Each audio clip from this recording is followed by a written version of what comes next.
그 방역을 위해서 의료진이나 국민들이나 얼마나 노력을 했습니까? 한순간에 이렇게 물거품을 만드는 거는. 근데 저분들은 지금 거의 반정부 세력이 돼가지고 저는 수사기법을 동원해서라도 강제 집행을 해야 된다고. 선을 못 그으면 이제 확장성이나 이 넓혀가는 게 좀 제한된다. 또 선을 확 긋지도 못해요. 정당이 다시는 종교나 아니면은 강경 보수의 목소리에 휘둘리지 않게 하는 게 정말 중요하다. 갈수록 이런 어떤 아까 말했던 보수 유튜브나 교계의 어떤 개입이라는 게 심해지거든요. 그 사람들의 싹을 잘라버려야 된다. 예, 여러분 안녕하십니까. 시사저널TV 시사 끝장입니다. 코로나19의 확산세가 심상치가 않습니다. 이른바 수도권 대유행이 시작되는 것 아니냐 이런 우려도 커지고 있고, 그러다 보니까 정부에서도 지금 사회적 거리두기 2단계를 발동을 한 상태인데 3단계로 격상해야 되는 것 아니냐, 벌써 이런 얘기도 지금 나오고 있습니다. 여러분 개인위생 각별히 좀 신경 쓰셔가지고 큰 어려움 없이 이 여름 잘 지나가기를, 이 코로나를 잘 극복할 수 있기를 기원합니다. 오늘 또 박원석 정의당 정책위 의장, 이준석 미래통합당 최고위원과 함께 여러 가지 이슈 짚어보도록 하겠습니다. 두 분 어서 오십시오. 네, 안녕하세요. 박 의원님. 네.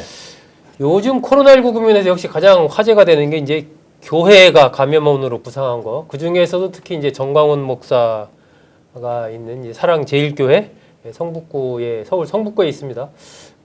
뭐 여러 가지 좀 이슈가 되고 있는데, 특히 정광훈 목사도 지금 확진 판정을 받은 상태예요. 네. 예, 여러 가지 뭐 논란이 좀 제기가 됐는데 어떻게 보셨습니까? 그러니까 뭐 교회 전체는 아니고요. 네. 이게 사회적 거리두기를 완화하면서 교회들이 일요일 날 이제 집회 예배를 재개를 했는데, 대다수의 교회들은 방역 수칙을 잘 지켜가면서 집회나 예배를 했어요. 그래서 예배 이후에도 별도의 소모임이나 식사 모임 같은 걸 하지 않고 즉시 귀가하는 등으로. 네. 저희 지역에 있는 교회 목사님들하고 저도 통화해봤는데 대부분 다 그렇게 했는데. 박 의원 지역이 어디입니까? 경기 고양 경기 있습니다. 고양. 네, 덕양구. 네. 근데 일부 이제 교회들이 그런 방역 수칙을 지키지 않으면서, 특히 이제 이 사랑제일교회 같은 경우에는 광화문 집회 준비한다고 뭐 신도들을 5박 6일씩 합숙을 시키고, 네. 또 실제 확진자가 초기에 나오기 시작함에도 불구하고 아무런 조치를 이제 취하지 않았고. 6일 동안에 438명이 나왔어요. 그러니까요. 엄청난 숫자가 나왔습니다. 근데 이제 이런 그 일부의 일탈 행위가 지금 뭐 교회 전체가 코로나 확산의 주범인 것처럼 이렇게 비춰지는 거는 좀 안타깝고, 그 점에 대해서는 저희가 좀 분별해서 봐야 될 것 같고요. 네네. 전광훈 목사는 참 이게 문제인 게, 이분이 선거법 위반으로 지난번에 구속 기소됐다가 석방되면서 구속 조건이 집회하지 참여하지 않는 거였잖아요. 근데 참여하지 않는 정도가 아니고 지금 집회를 거의 주최를 하고 주도를 하고, 또 신도들을 향해서도 검사 받지 마라, 안 걸린다, 걸려도 하나님이 보호하신다. 네. 근데 정작 또 본인은 가서 검사를 받았어요, 조용히. 그랬다가 이제 확진 판결을 받았는데, 어찌 됐건 간에 지금 뭐 저분도 이제 격리 치료를 받는 상황이 됐는데, 그 치료가 되고 난 이후라도 이에 대해서는 법적인 책임을 분명히 물어야 되고, 단지 이게 이제 보석 조건을 위반한 것뿐만이 아니라 어쨌든 이 감염병 예방에 관한 법률도 위반한 거고, 그동안에 사실은 그 방역을 위해서 의료진이나 국민들이나 얼마나 노력을 했습니까? 근데 한순간에 이렇게 물거품을 만드는 거는 진짜 좀 용납하기 어려운 상황이라고 보고요. 그러니까 신천지 때 그러니까 많은 국민들이 이제 신천지에 대해서 비난을 하고 비판을 했잖아요. 근데 이제 신천지는 그나마 초기에는 이제 명단 감추고 또 이렇게 하려고 하다가, 이게 이제 정부가 세게 집행이 들어가니까는 어쨌든 이 절차에 승복을 했어요. 네. 명단 압수해서 다 추적을 했죠. 근데 저분들은 지금 거의 반정부 세력이 돼가지고 4,000명 중에 1,000명이 파악이 안 된다는 네, 그리고 마치 정부가 이거를 당연한 방역 절차로서 해야 되는 걸 갖다가 마치 이제 무슨 자기들을 탄압하고 보수파를 탄압하고 교회를 모독하는 행위인 양 저렇게 인식하거나 행동하고 또 탈출을 했잖아요, 두 분이나. 예. 이게 좀 굉장히 큰 문제입니다. 네, 그래서 저거는 그 만약 행정적인 수준에서, 그러니까 이게 보건행정 수준에서의 방역으로 대응이 안 된다면 저는 수사기법을 동원해서라도 네. 강제 집행을 해야 된다고 봅니다. 강력하게 대응해야 된다. 이준석 최고위원은 정광훈 목사의 예. 최근의 행동에 대해서 어떻게 평가합니까? 뭐 이분이 지난번에 이제 사실 광화문 집회, 조국 장관 사태 때 있었던 광화문 집회에서 한번 재미를 봤죠.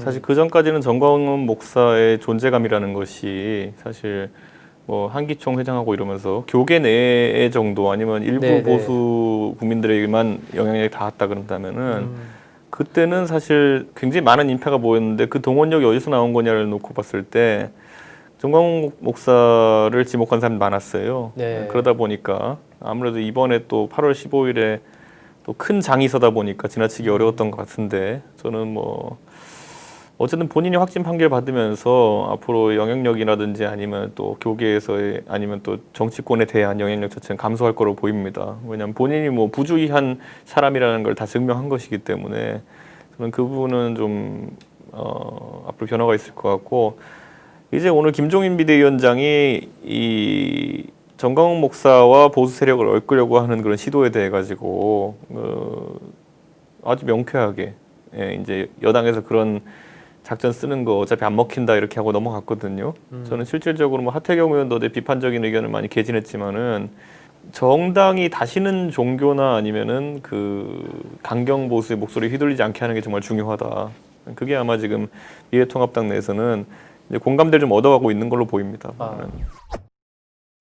정광훈 목사가 어제 저녁에 이제 확진 판정을 받고 나서 성북구 보건소에서 보낸 구급차로 해서 서울의료원으로 이송하는 과정에 마스크를 벗고 통화하고 뭐 웃는 장면 이런 부분이 언론에 보도가 됐고 또 구급차 안에서도 뭐 마스크를 쓰지 않았다 이런 뭐 국민일보가 보도도 했습니다만 그런 내용도 있고 해서 부적절하다 뭐 이런 비판이 많이 나왔습니다. 이런 가운데 박 의원 지금 좀 아까 이제 이준석 최고가 잠깐 얘기를 했는데 지금 이제 민주당 쪽에서는 이 통합당이 사실상 저 8.15 광복절 광화문 집회를 방조한 것 아니냐.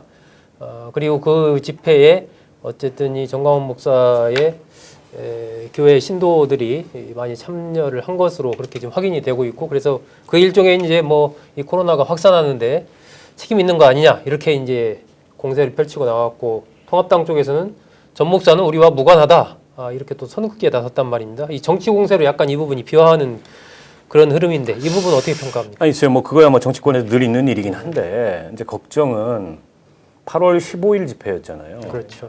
거기에 이제 사랑제일교회 신도들도 다수 참여했고 그 중에는 자가격리를 위반하고 참여한 분들도 있어요. 그래서 이게 과연 이제 어떻게 전파가 됐을지 파악할 수가 어렵죠. 없어요. 이게 좀 시간이 지나야 나올 텐데. 근데 8.15 집회는 이제 서울 계신 수도권에 계신 분들만 참여한 게 아니에요. 지방에서 전국적으로 올라왔기 때문에 그날 보니까 뭐 버스들이 많더라고요. 그러니까 자칫하면 이게 서울 수도권 중심의 확산세가 전국화되는 그런 도화선이 될 수 있어서 지금 방역에는 완전히 비상이 걸렸다고 봐야 되고요. 이게 저는 이제 미래통합당의 딜레마죠. 네. 사실은 지금 이제 이준석 최고가 얘기했던 것처럼 당내의 기류는 그런 쪽하고 선을 못 그으면 이제 확장성이나 뭐 중도층에 이 넓혀가는 게 좀 제한된다라는 공감대는 있는 반면에 또 선을 확 긋지도 못해요. 네. 왜냐하면 또 강경 지지층이 그쪽에 있잖아요. 그렇다 보니까 다소 어정쩡한 모습을 취하고 있는데 저는 길게 보면 이참에 선을 확 그어야 된다. 그쪽하고는. 그리고 미래통합당 지지층도 좀 상식적인 지지층들이 그 지지층의 중심이 되도록 만드는 게 오히려 정치적 득실로 따져봤을 때 더 낫다고 보고 그리고 이제 정광훈 씨의 행위가 웬간하면 그럴 수 있다고 보는데 저거 웬간한 차원이 아니잖아요. 일종의 반사회적인 행위를 하고 있잖아요. 근데 네. 저거를 뭐 비판을 주저하거나 네. 이러면은 오히려 지금 분위기가 좀 좋았잖아요. 미래통합당 입장에서는. 네. 최근에 여당의 여러 가지 이제 실책들이 앞서기도 나오면서 했고, 뭐 지지율도 앞서기도 하고 그리고 김종인 표 이른바 쇄신이라는 게 관심을 좀 받고 있잖아요. 네, 정강용체에도 뭐 기본소득이나 이런 게 들어가고 하면서 이런 흐름을 잘 가져가야 되는데 오히려 그런 흐름을 좀 멈칫하게 만들 수도 있을 것 같아서 이참에 선을 확실히 긋는 게 낫다고 보고.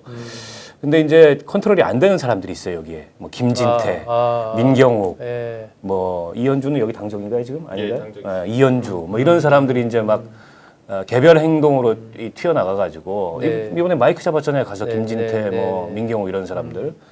근데 이제 이게 미래통합당이 여전히 그 황교안 리더십 체제에서 보였던 모습과 오버랩될 그런 그 가능성은 있죠. 근데 그런 걸 어떻게 잘 끊어내고 지금 상황에서 큰 틀에서 이 방역과 코로나 억제에 협력하고 오히려 뭐 이번에 4차 추경 제한 같은 거 저는 긍정적이라고 봐요. 네.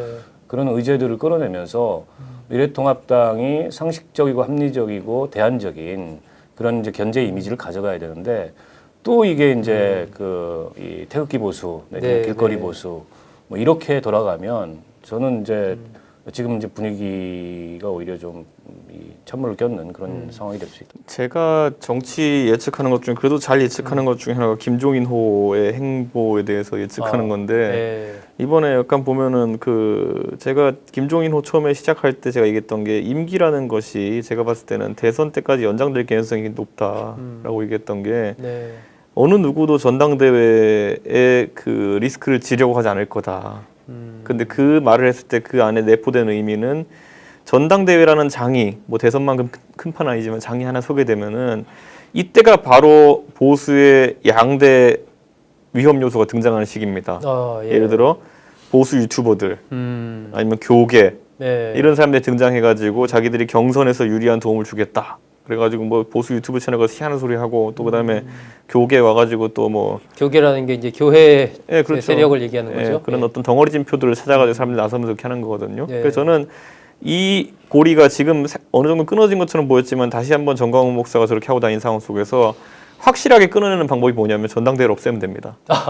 네, 대선 전에 전당대회를 하지 않으면 됩니다. 근데 제가 이 말을 왜 하냐면은 저희가 이제 어차피 대선 후보 선출이 내년 7월부터 시작될 거거든요. 예. 근데 김종인호의 임기가 4월까지라고 지금 이제 네. 초기에 합의됐었잖아요. 네, 네. 이걸 뒤로 늦추면은 선출된 대선 후보가 그냥 당무 우선권을 가지고 나중에 당대표 역할을 하면 됩니다. 굳이 중간에 한 3, 4개월짜리 당대표를 만들려고 전당대회를 할 필요가 없는 것이죠. 예. 그러니까 이게 하나의 전략이고 두 번째는 뭐냐면은 지금 서울시장과 부산시장 보궐이 그 앞에 또 작은 장으로 하나 설 것 같은데 네. 이 장에 있어가지고 당원표의 비중을 줄이겠다라고 선언하는 게 굉장히 중요합니다.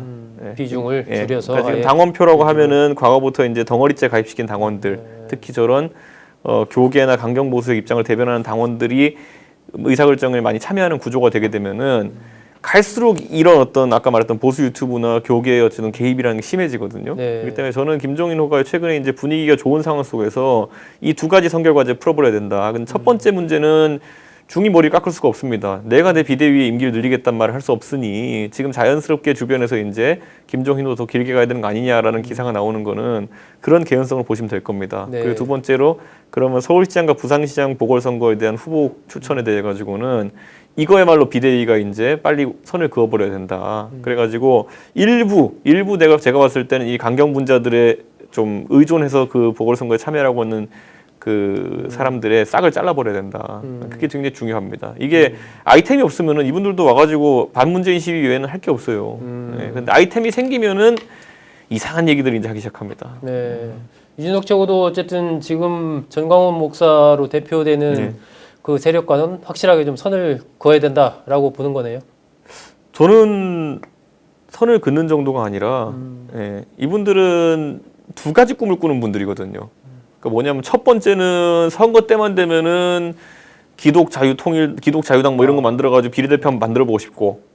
예를 들어서 그렇다는 거죠. 예를 들어서 이번에도 기독당 지칭하는 게 아니고. 나왔죠. 네, 그러니까 네. 그런 어떤 종교 정당을 하나 당선시키고 싶은 건 평소에는 본인들이 뭐 종교에 있어서 여러 가지 정치적 권력이 필요하면은 미래통합당에 이제 살짝 이제 뭐 안 좋게 얘기하면 기웃하고 이렇게 하는 건데 저는 이게 장기적으로 이분들과 연대라는 것이 그렇게 도움이 안 됩니다. 당장 이번 선거만 해도 예를 드시면요.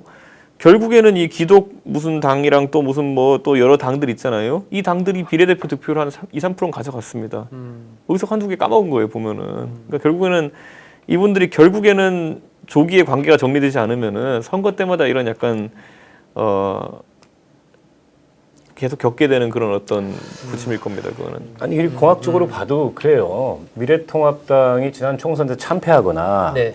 또 박근혜 탄핵 이후로 이 정치적으로 지지부진을 면치 못했던 이유가 그리고 지금 와가지고 어떻게 보면 납작해졌잖아요 정치적으로. 그게 강경 보수 지지층의 지지가 없어서인가? 그건 아니잖아요.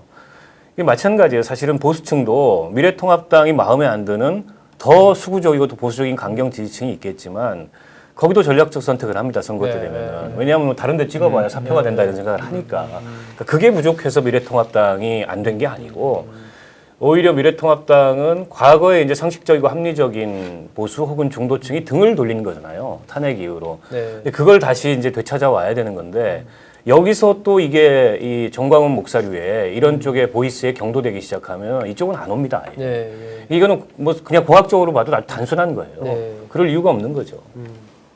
정의당 이쪽 분야는 빠삭합니다. 정광훈 목사가 이번에 보여준 모습은 일단 상식적이지가 않습니다. 뭐 종교적인 여러 가지 그런 걸 떠나서 일단은 코로나가 이렇게 광범위하게 확산하는 부분에 대해서 어떤 책임의식을 느끼고 관련된 신자들의 명단 같은 걸 빨리빨리 좀 제출을 한다든지 그리고 기타 이 광화문 집회 이런 데서도 신도들의 참여를 오히려 더 자제하도록 했어야 되는데 그렇지 않은 여러 가지 모습들을 보면서 국민들이 종교인 여부를 떠나서 참 상식적이지 않다 하는 생각을 갖는 것 같습니다. 박원석, 이준석 두 분은 일단 이 정광훈 목사로 상징되는 그런 세력과 확실하게 선을 긋는 것이 통합당이 거듭나는 데 도움이 될 것이다. 이렇게 평가를 해주셨습니다.